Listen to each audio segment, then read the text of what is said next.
नमस्कार, जेके news network के morning bulletin में आप सभी का स्वागत है। रांची जिले को कोरोना मुक्त करने के उद्देश्य से बुधवार को सभी प्रखंडों में मेगा जांच कैंप लगाया जाएगा।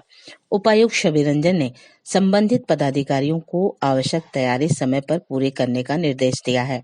हर प्रखंड में कोरोना जांच के लिए एक सेंटर बनाए गए हैं, जिनमें सुबह 10 बजे से शाम 5 बजे तक रैपिड एंटीजन टेस्ट के लिए सैंपल लिए जाएंगे। सिविल सर्जन कार्यालय ने बताया कि मेगा कोरोना जांच कैंप में प्रत्येक जगह पर 500 लोगों की जाएगी। सीएससी कोविड केयर वैन का शुभारंभ मंगलवार को किया गया।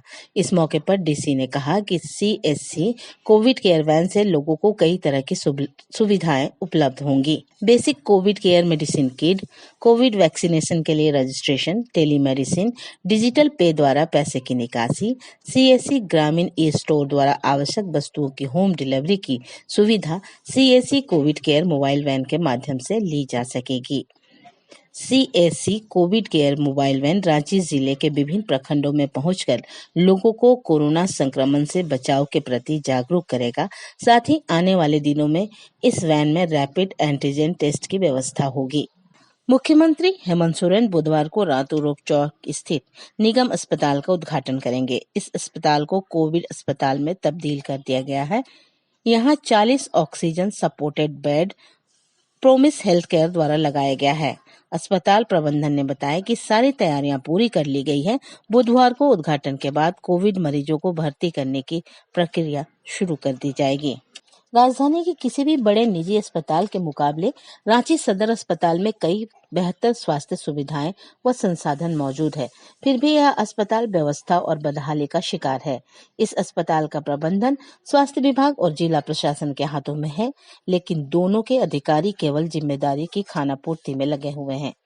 सदर अस्पताल में लापरवाही का आलम यह है कि कोरोना की दूसरी लहर पीक पर है और पिछले 4 दिनों से यहां कोविड वार्ड में तैनात सीएचओ नर्सें हड़ताल पर हैं, लेकिन न तो उन्हें इस काम पर वापस बुलाया जा सका और न ही उनके खिलाफ एस्मा के तहत कोई दंडात्मक कार्रवाई की गई।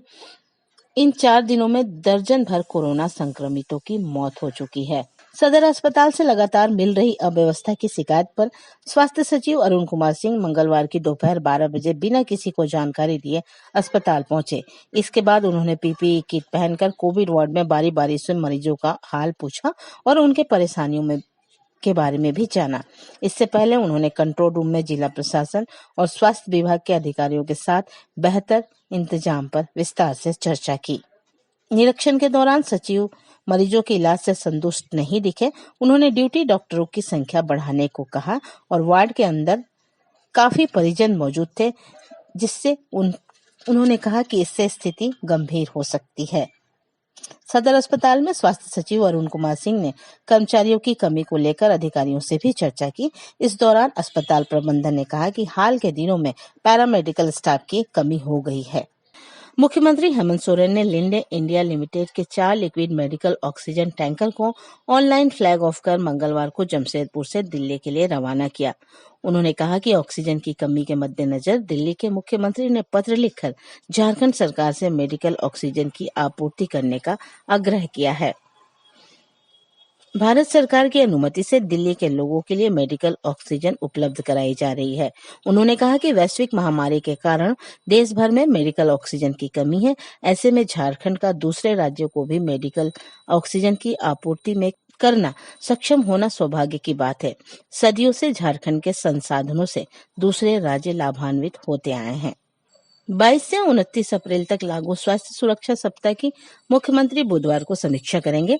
आपदा प्रबंधन प्राधिकार की बैठक में संक्रमण की स्थिति और इसे रोकने के उपायों पर चर्चा की जाएगी।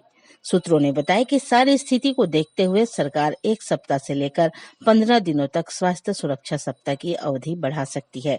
इस बार थोड़ी सख्ती भी की जाएगी।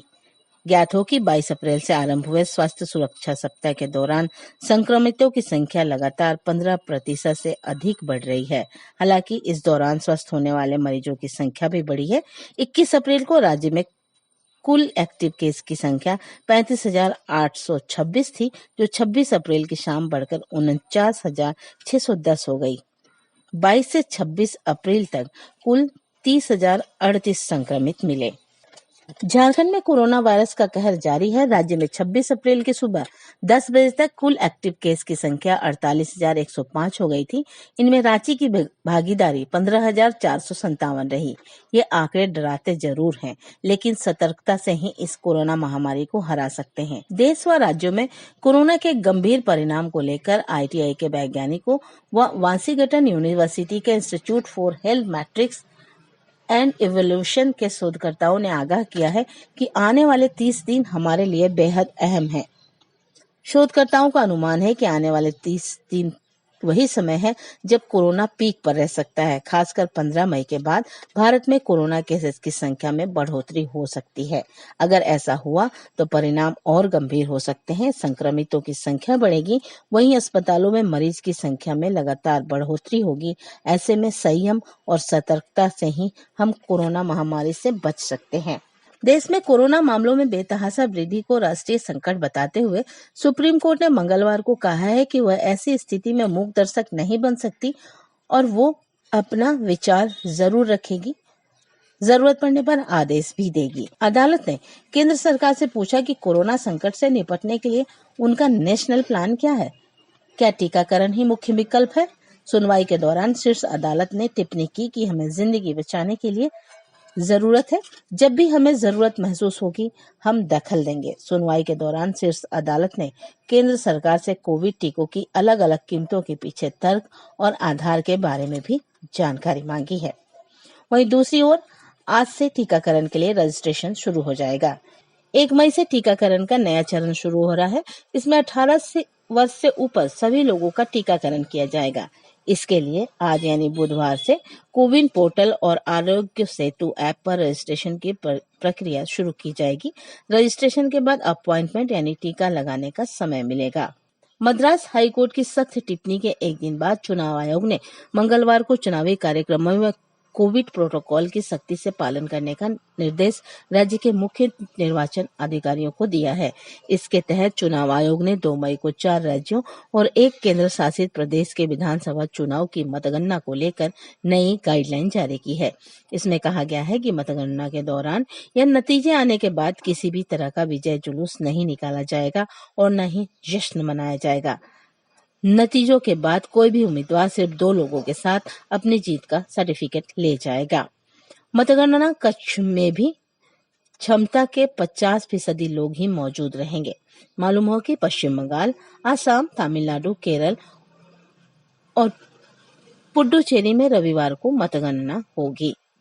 AB डिविलियर्स की तूफानी अर्धशतक के बाद अंतिम ओवर में मोहम्मद सिराज की धैर्यपूर्ण गेंदबाजी से रॉयल चैलेंजर्स बैंगलोर ने इंडियन प्रीमियर लीग में मंगलवार को यहां दिल्ली कैपिटल्स को 1 रन से हराकर अंक तालिका में शीर्ष पर पहुंच गया। बेंगलुरु की टीम इसके साथ ही दिल्ली कैपिटल्स के खिलाफ लगातार 4 हार के क्रम को भी तोड़ दिया। डिविलियर्स ने 42 गेंद में 5 छक्कों और 3 चौकों से नाबाद 75 रन की पारी खेली, जिसमें बेंगलुरु की टीम ने 5 विकेट पर 171 रन बनाए और इसके जवाब में दिल्ली की टीम शिमरोन हेटमायर 25 गेंद नाबाद 53 रन के तूफानी अर्धशतक और कप्तान ऋषभ पंत 48 गेंद में नाबाद 58 रन के साथ उनकी 7.2 ओवर में 78 रन की अटूट साझेदारी के बावजूद भी 20 ओवर में 4 विकेट पर 170 रन ही बना पाई और 1 रन से मैच हार गई। अंडमान और निकोबार में लगभग 14,491 हेक्टेयर क्षेत्र को जैविक खेती प्रमाणित किया गया है, जो एक सरकारी योजना के तहत प्रमाणीकरण किया जाने वाला पहला बड़ा क्षेत्र है।